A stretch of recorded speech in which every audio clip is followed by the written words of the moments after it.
ஹalleluya! நம்முடைய கர்த்தராகிய இயேசு கிறிஸ்துவின் நாமத்திலே உங்களுக்கு வாழ்த்துக்கள். Good morning. எழுந்திருச்சிட்டீங்களா? வாங்க நம்ம ஆண்டவருடைய வசனத்தை தியானிக்கலாம். சிறிய ஜெபம். பரிசுத்தரே உமக்கு நன்றி ஆண்டவரே. உம்மோடு தொடங்கி உம்மோடு முடிக்கிற ஒவ்வொரு நாளும் ஆசீர்வதிக்கப்பட்டது என்று உணர்ந்து உம்முடைய சமூகத்துக்கு வருகிறோம். எங்களை ஆசீர்வதிக்கும்படியா கிறிஸ்துவின் நாமத்தில் ஜெபிக்கிறோம் பிதாவே. ஆமென். எப்படி இருக்கிறீங்க? கடந்த இரவு நல்லா தூங்குனீங்களா? ஒருவேளை உங்களில் சிலர் வேற தேசத்திலிருந்து பார்த்து கொண்டிருக்கலாம். இது ராத்திரி இல்லைங்க, பகல்னு சொல்றீங்களா? எந்த நேரமா இருந்தாலும் ஏசாண்டவரின் வார்த்தைகள் நமக்கு ஆறுதலை கொடுக்கும். ஏசாண்டவரின் வார்த்தைகள் மாறாதது. சரி, தினமும் எழுந்த உடனேங்க நமக்கு என்ன செய்யணுமோ புரியாது. ஏதாவது ஒண்ணு செய்துட்டு இருப்போம். எது முன்னாடி செய்யணும், எது பின்னாடி செய்யணும், எது தேவை, எது தேவையில்லை, எது முக்கியம் இல்லை, எது உபயோகமானது, எது அல்ல என்கிற எதையுமே யோசிக்காம எதிரில் எது வந்தா அது கந்தரகோலமா செய்துட்டு அதை கந்தரகோலமாக்கிட்டு எந்த வேலையும் முடியாம எதையும் சாதிக்க முடியாம சோர்ந்து போறோம் இல்லையா? எப்பனாலும் சரி, அதுக்கு தான் ஒவ்வொரு நாள் காலையிலயும் ஆண்டவரிடத்துல ஜெபிக்கிற போது நம்ம வேலைகளையெல்லாம், நம்ம பாரங்களையெல்லாம், நம்ம தேவைகளையெல்லாம் அவருக்கு முன் வைத்து ஜெபிக்கும் போது என்ன நடக்குமோ தெரியுமா உங்களுக்கு? அதெல்லாம் ஃபில்டர் ஆயிடும். வடிகட்டுவோம் இல்லைங்க. அப்படி வடிகட்டும் போது அனாவசியமானதெல்லாம் அதுல வந்துடும் இல்லையா? நல்லது சுத்தமானது கீழே இறங்கும் இல்லையா? அப்படி போல ஜெபத்துல நம்ம மனசுல இருக்க எல்லாம் கவலைகள், துக்கங்கள், கலக்கம், வேதனை, குழப்பங்கள், பிரச்சனைகள், தேவைகள், வேலைகள் எல்லாவற்றையும் அதுல வைக்கும்போது எது முக்கியமோ எது இல்லையோ என்பது நமக்கு தெரியும்படிக்கு அந்த ஜெபத்திலேயே நாம தேவன் நமக்கு அதை வெளிப்படுத்துவார். அனாவசியமானதை மறந்து விடும்படிக்கு, தேவையானதை ஞாபகம் வைத்துக் கொள்ளும்படிக்கு அவருடைய ஞானத்தை நமக்கு தருவாரு. அதனாலதான் ஜெபத்தோடு காலையில எழுந்த உடனே முதல்ல இந்த நாளை எனக்கு கொடுத்திருக்கிறீங்களே, இந்த நாள்ல நான் என்ன செய்யட்டும் என்று கேட்பது அது எவ்வளவு முக்கியமானது. பைபிள்ல இருக்க இந்த வார்த்தைங்க எனக்கு ரொம்ப இஷ்டங்க. அப்போஸ்தலரின் நடபடிகள் 22ஆம் அதிகாரம் 10ஆம் வசனங்க. அப்பொழுது நான், ஆண்டவரே, நான் என்ன செய்ய வேண்டும் என்றேன். What do you want me to do, Lord? எனக்கு என்ன செய்வதென்று தெரியாத சூழ்நிலைகள்ல குழப்பத்துல இருக்கும் போதெல்லாம் எனக்கு தெரியாமலே என் வாயிலிருந்து ஸ்பான்டேனியஸா What do you want me to do? ஆண்டவரே, என்ன செய்ய சொல்றீங்க இந்த சூழ்நிலையில? என்ன செய்ய சொல்றீங்க இந்த விஷயத்துல? என்ன தீர்மானம் எடுக்க சொல்றீங்க? எது முன்பு, எது பின்பு, எது தேவை, எது தேவையில்லை என்பதை ஆண்டவருடைய சமூகத்துல வைத்து ஜெபித்தா அவர் எவ்வளவு அருமையா தம்முடைய சித்தத்தை நமக்கு வெளிப்படுத்துவாரோ, எவ்வளோ அருமையா ஒரு கிளாரிட்டியோட நம்ம வேலைகளை செய்யும்படிக்கு உதவி செய்வாரோ என்பது என் வாழ்க்கையில அனுபவபூர்வமா நான் கற்றுக்கொண்டிருக்கிறேன். அநேகருடைய வாழ்க்கையில ஆண்டவர் கொடுத்த நேரத்தை நாம ஒரு நோக்கம் இல்லாம செலவழிக்கிறதுனால ஒரு நாள்ல எதுவும் சாதிக்க முடியல. சொல்லப்போனா வாழ்க்கையிலே எதுவும் செய்ய முடியல. எதையும் சாதிக்காதவங்களாவே அநேகர் மீந்து விடுறவங்க. விலை உயர்ந்த நேரங்க. ஞானமற்றவர்களைப் போல நேரத்தை போக விடாமல் இதை ஞானிகளைப் போல பிரயோஜனப்படுத்திக் கொள்ளுங்கள் என்று தேவனுடைய வசனம் எச்சரிக்கிறது. தேவன் கொடுத்த நேரத்தை தேவனுடைய மகிமைக்காக பயன்படுத்தும் போது அது மல்டிப்ளை ஆகுங்க. வீணாக்குவது என்பது ரொம்ப சுலபம். ஆனா எப்படி நம்ம பணத்தை இன்வெஸ்ட் பண்ணா அது மல்டிப்ளை ஆகுமோ, வெறுமனே செலவு செய்துட்டு இருந்தா போனியாயிட்டு உட்கார வேண்டியதுதான். அது போல நம்ம நேரத்தை கூட சும்மா வீணா அனாவசியமான விஷயங்கள்ல செலவிட்டா அதனால எந்த பிரயோஜனமும் இருக்காது. ஆனா ஆண்டவர் சமூகத்துல வைத்து ஜெபிக்கும் போது எவ்வளவோ ஆசீர்வதிக்கப்படும். இந்த சின்ன வயதிலேயே பெரிய காரியங்களை சாதித்த அநேகரை நம்ம பார்க்க முடியும். குறைந்த நேரத்துல அதிக வேலைகளை செய்வது, குறைவான நேரத்துல அநேகருக்கு பயன்படக்கூடிய காரியங்களை செய்வது என்பது எனக்கு ரொம்ப பிடிக்குங்க. நான் எப்பவுமே ஆண்டவர்கிட்ட சொல்லுவேன், ஆண்டவரே, குறுகிய நேரத்துல அதிக ஊழியத்தை செய்ய எனக்கு கற்றுக் கொடுங்க. குறைந்த பணத்தோடு அதிக ஊழியம் செய்யும்படிக்கு எனக்கு கற்றுக் கொடுங்க. எவ்வளவோ செலவு செய்து சின்ன வேலையை செய்வதல்ல, எவ்வளவோ நேரத்தை செலவழித்து ஏதோ சின்ன விஷயத்த செய்வது அல்லங்க. ஒவ்வொரு நிமிஷத்தையும் பிரயோஜனப்படுத்திக் கொள்ள உதவி செய்யுங்க. நீங்க ஒரு நாள்ல எத்தனை முறை முடியுமோ அத்தனை முறை இந்த சிறிய ஜெபத்தை செய்து பாருங்க. ஆண்டவரே, நான் என்ன செய்ய வேண்டும் ஆண்டவரே? நான் என்ன செய்யணும் ஆண்டவரே? என்ன என்ன செய்ய சொல்றீங்க ஆண்டவரே? என்ன என்ன செய்ய சொல்றீங்க? தேவனிடத்திலிருந்து பதில்கள் பல விதத்துல வரும். உடனே உடனே வரும் என்பதை நம்புங்க, விசுவாசிங்க. நம் ஜெபங்களுக்கு பதில் கொடுக்கிற ஆண்டவர் நமக்கு இருக்கிறாரு. பவுல் சவுலாக மாறிய சம்பவத்துல நடந்த விஷயத்துல இருந்த சாட்சி இது. ஆண்டவரே, நான் என்ன செய்ய வேண்டும் என்றேன். அதற்கு கர்த்தர், நீ எழுந்து தமஸ்குவுக்கு போ, நீ செய்யும்படி நியமிக்கப்பட்டதெல்லாம் அங்கே உனக்கு சொல்லப்படும் என்றார்.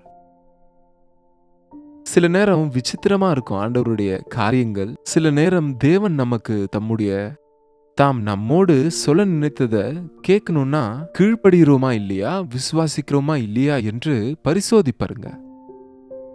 என்ன செய்ய வேண்டும்னா, உங்க பக்கத்துல உட்கார்ந்து நீங்க செய்ய வேண்டியது எல்லாம் சொல்வதற்கு தேவனுக்கு முடியாது இல்லையா, எக்ஸ்பிளைன் பண்ண முடியாது இல்லையா.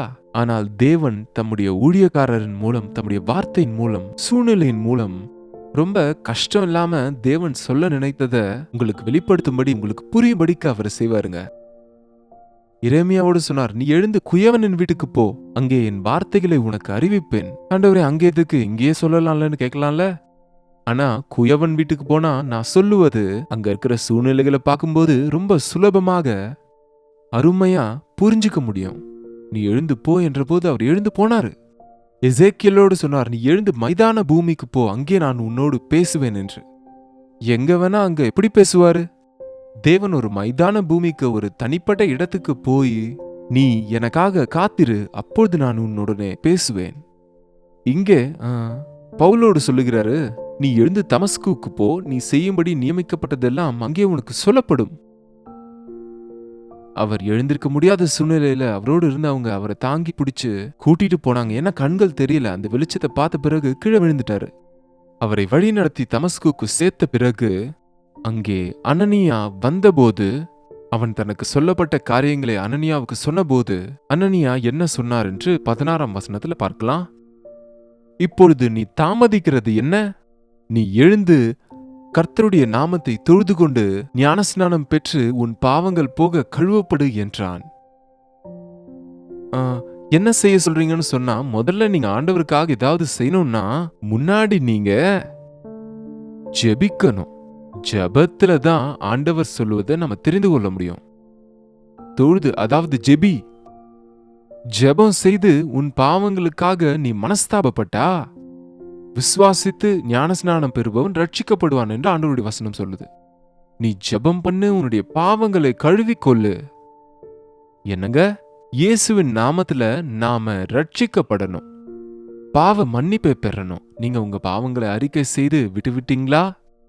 ஏதோ ஒரு நாள் விட்டுவிட்டீங்க. ஆனா ஒவ்வொரு நாளும் காலையில எழுந்த உடனே நம்முடைய கீழ்ப்படியாமைகளை, அவிசுவாசங்களை, அஞ்ஞானங்களை, நாம் அக்கிரமங்களை பற்றின உணர்வோடு, ஆண்டவரே, கடந்த நாட்களை நான் செய்த தவறுகளை மன்னியுங்க, இன்றைக்கு முடிய பலத்தை எனக்கு தாங்கன்னு ஜெபிக்கும் போது தேவன் தெளிவாக தம்முடைய காரியங்களை நமக்கு வெளிப்படுத்துவார். நீ ஜெபம் செய்து ஞானஸ்நானம் பெற்று உன் பாவங்கள் போக கழுவப்படு என்றான்.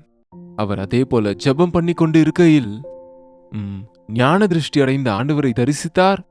பரிசுத்த ஆவியின் வல்லமையை பெற்றுக்கொண்டார்.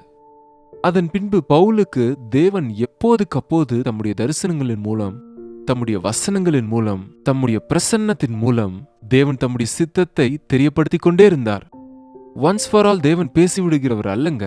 ஒவ்வொரு நாளிலும் அந்த நாள்ல, எந்த நாளுக்கு அந்த நாள் தேவனை கேட்கணும். நேத்து செய்தது இன்னைக்கு செய்ய வேண்டிய அவசியம் இல்லை, இன்னைக்கு செய்வது நாளைக்கு தேவையில்லை. எந்த நாளுக்கு அந்த நாள் தேவன் நமக்காக ஒரு திட்டத்தை வைத்திருக்கிறதுனால, ஆண்டவரே, இன்னைக்கு நான் என்ன செய்யணும், இப்போது என்ன செய்யணும், இந்த சூழ்நிலையில் என்ன செய்ய சொல்றீங்க என்று கேட்பதை கற்றுக்கொண்டா, அப்படி ஜெபித்தா ஆண்டவர் வெளிப்படுத்துகிற விஷயங்களை கேட்டு அவைகளை நம்ம பின்பற்றும் போது நம்ம வாழ்க்கையில அற்புதங்களை பார்க்க முடியுங்க. இந்த உலகத்துல மனுஷங்க விதவிதமா பேசிக்கொண்டிருப்பாங்க. மனுஷங்களை கேட்டா ஒருத்தர் சொன்னதையே இன்னொருத்தர் சொல்ல மாட்டாங்க. எவ்வளோ பேர் இன்றைக்கு அவங்க கிட்டயும் இவங்க கிட்டயும் போய் அவங்களையும் இவங்களையும் அட்வைஸ் கேட்கிறாங்களே தவிர, என்ன செய்யட்டும், என்ன செய்ய சொல்ற என்று பிசினஸ் எக்ஸ்பர்ட் என்றோ ஏதோ மெடிக்கல் ஃபீல்டுல தேறினவங்கன்னு சொல்லி, இந்த வியாதிக்கு நான் என்ன செய்யணும், இந்த இன்வெஸ்ட்மெண்ட் நான் எங்க செய்யணும், இந்த ப்ராப்பர்ட்டியை நான் என்ன பண்ணணும், எப்படியாக என்னுடைய டேலண்ட்டை நான் உபயோகிக்கணும் என்பது போல நாம இந்த உலகத்தார் இடத்துல போய் கேட்கிறோம், அவங்க சொன்னது போல செய்து எதையோ சாதிக்கலாம் என்று கடைசியில ஒன்றுமில்லாதவங்களா ஆயிடுறோங்க. அநேக முறை கன்ஃபியூஸ் ஆகி விடுறோம். அவர் ஒன்னு சொல்லுவார், இவர் ஒன்னு சொல்லுவார், இன்னொருவர் இன்னொன்னு சொல்லுவார். ஆனா ஆண்டவர் உத்தமமானதை, சிறந்ததை நமக்கு சொல்லுவாருங்க. உலகத்துல சில மந்திரங்களை போல எல்லாருக்கும் ஒரே வழிகள் இருக்குங்க. ஆனா தேவனை பொறுத்தவரை ஒவ்வொருவருக்காகவும் வித்தியாசமான திட்டங்கள் இருப்பதனால அவர் தன்னுடைய ₹1,00,000 செய்ததை நீங்களும் செய்ய வேண்டிய அவசியம் இல்ல. நீங்க எதுல இன்வெஸ்ட் பண்ணணும்னு கேட்டு தெரிஞ்சுக்கோங்க. அவன் வாழ்க்கையில நடந்தது உங்க வாழ்க்கையிலும் நடக்கணும்னு நீங்க எதிர்பார்க்க வேண்டிய அவசியம் இல்ல. உங்களுக்காக இன்னொரு விதமான ஆசீர்வாதத்தை ஆண்டவர் வைத்திருக்கிறார். ஆகையால ஏதோ ஒரு பேட்டர்ன் போல சில ரூல்ஸ் அண்ட் ரெகுலேஷன்ஸ் வச்சுட்டு, பாயிண்ட்ஸ் வச்சுட்டு இதன்படியே நான் செய்துட்டு போவேன்றது அவசியம் இல்ல. நாம தேவனின் சித்தத்தின்படி அவர் நடத்துகிற விதத்துல நடந்து கொண்டு முன் சென்றா நிச்சயமா நம்ம வாழ்க்கையில தேவனுடைய திட்டங்கள் எல்லாவற்றையும் நிறைவேற்றுகிறவங்களா இருக்க முடியுங்க. ஆண்டவரே, நான் என்ன செய்யணும்? இந்த சிறிய ஜெபத்தை ஞாபகம் வச்சுக்கோங்க. ஒவ்வொரு நாளும் ஜெபிங்க. தேவைப்படும் போது எல்லாம் ஜெபிங்க. ஆண்டவரே, என்ன செய்ய சொல்றீங்க? என்ன செய்யட்டும்? What do you want me to do, Lord? What do you want me to do, Lord? நீங்க சொல்றதை செய்யற ஆண்டவரே, நீங்க சொல்லும்படி இருப்பேன் ஆண்டவரே என்று தேவனுக்கு உங்களை ஒப்பு கொடுங்க. உங்களுக்கு தெரியாமலேயே ஆண்டவருடைய நடத்துதல்கள், அவருடைய சமூகத்தையும் நீங்க உணர முடியும். அந்த நாள்ல உங்க வாழ்க்கையில தேவன் ஆசைப்பட்டதெல்லாம் உங்க மூலமா நடக்கும். ஒவ்வொரு நாளும் எழுந்த உடனே இந்த ஜெபத்தை மறக்காதீங்க. ஆண்டவரே, நான் என்ன செய்ய வேண்டும்? இந்த நாள் எனக்கு கொடுத்திருக்கிறீங்க. இந்த நாளை நீங்க எனக்காக வைத்திருக்கிற நன்மைகள் என்ன? நான் பெற்றுக்கொள்ள வேண்டிய ஆசீர்வாதங்கள் என்ன? நான் செய்ய வேண்டிய வேலைகள் என்ன? என்னுடைய கடமைகள் என்ன? எது முன்பு, எது அப்புறம், எது தேவை, எது தேவையில்லை என்று நான் என்ன செய்வேன்னு சொன்னா, ஒரு பேப்பர் மேல எழுதி கொள்ளுவேன். அநேக வேலைகள் எழுதி கொண்டு அதன் பின்பு அது மேல 1 2 3 4 நம்பர் போட்டு கொள்ளுவேன். இது முதல்ல, இது 2, அதுக்கப்புறம் இது முடியலனாலும் பரவாயில்ல, இது இன்னைக்கு இல்லாவிட்டாலும் பரவாயில்ல, இது அவ்வளவு முக்கியம் இல்ல என்று அருமையா ஒரு நாள்ல திருப்தியா இந்த நாள்ல செய்ய வேண்டியது எல்லாம், தேவன் ஆசைப்பட்டதெல்லாம் செய்தேன். என் கடமைகளை நிறைவேற்றினேன். என் குடும்ப கடமைகள், என் அதிகார சம்பந்தப்பட்ட ஆபீஸ்ல இருக்கிற கடமைகள், என்னுடைய பக்தி விஷயத்துல நானு தேவனோடு செலவிட வேண்டிய நேரம், இது எல்லாவற்றிற்கும் நேரம் சரியா போயிடும். இதை கன்ஃபியூஸ் பண்ணி குழப்பிக்கிறவங்களுக்கு எதுக்கும் நேரம் இருக்காது. இந்த ஒரு வார்த்தை மட்டும் வாயிலிருந்து வரும். டைம் இல்ல, டைம் இல்ல, டைம் இல்ல. ஜெபம் பண்ணியா? டைம் இல்ல. பைபிள் வாசியா? டைம் இல்ல. வேலைக்கு நேரத்துக்கு போனீங்களா? இல்ல, போக முடியல. ஏதாவது இன்னைக்கு ப்ராஜெக்ட் முடிஞ்சுதா? இல்ல, முடியலங்க. என்னங்க, குடும்பத்தோடு நேரம் செலவிட்டீங்களா? டைம் இல்ல. ரெஸ்ட் எடுத்தீங்களா? டைம் இல்ல. சாப்பிட்டீங்களா? டைம் இல்ல. எப்பா, ஏன் இல்லங்க? 24 மணி நேரம் ஆண்டவர் நம்ம கொடுத்திருக்கிறாரு. ஒவ்வொரு நிமிஷமும் எதை செய்யணுமோ, எதை எப்படி செலவிடணுமோ அப்படி செலவிட்டா உங்களுக்கு எவ்வளவோ நிறைவா இருக்கும், எவ்வளவோ ஆசீர்வாதம் இருக்கும். இன்றையிலிருந்து ஆண்டவர் சொல்லுவது செய்வது, ஆண்டவரை கேட்டு செய்வது, ஆண்டவருடைய சித்தத்தை செய்வது, ஆண்டவருடைய பாத தண்டையில காத்திருந்து அவருடைய சித்தத்தை அறிவது பழக்கப்படுத்திக்கோங்க. ஒவ்வொரு நாளும் வாசல் அண்டையில் காத்திருப்பவர்கள் பாக்கியவான்கள் என்ற வசனத்தின்படி ஒவ்வொரு நாளும் ஆண்டவருடைய சமூகத்துல காத்திருந்து அவருடைய சித்தத்தை அறிவோம். அந்தந்த நாள்ல அந்தந்த காரியங்களை முடித்து நம்ம ஆண்டவரை மகிமைப்படுத்துவோம். ஜெபிப்போம். பரிசுத்தரே, அன்புள்ள தகப்பனே, இந்த நேரத்துல ஆண்டவரே எங்களை ஒருமுறை சந்திங்கப்பா. எங்க வாழ்க்கைய ஆண்டவரே அலங்கோலப்படுத்தி கொண்டு எதையும் சாதிக்க முடியாதவங்களா, எதையும் சந்தோஷிக்க முடியாதவங்களா, ஓய்வில்லாதவங்களா, திருப்தி இல்லாதவங்களா, யாருக்கும் பிரயோஜனம் இல்லாதவங்களா இருந்து விடுகிறோம் ஆண்டவரே.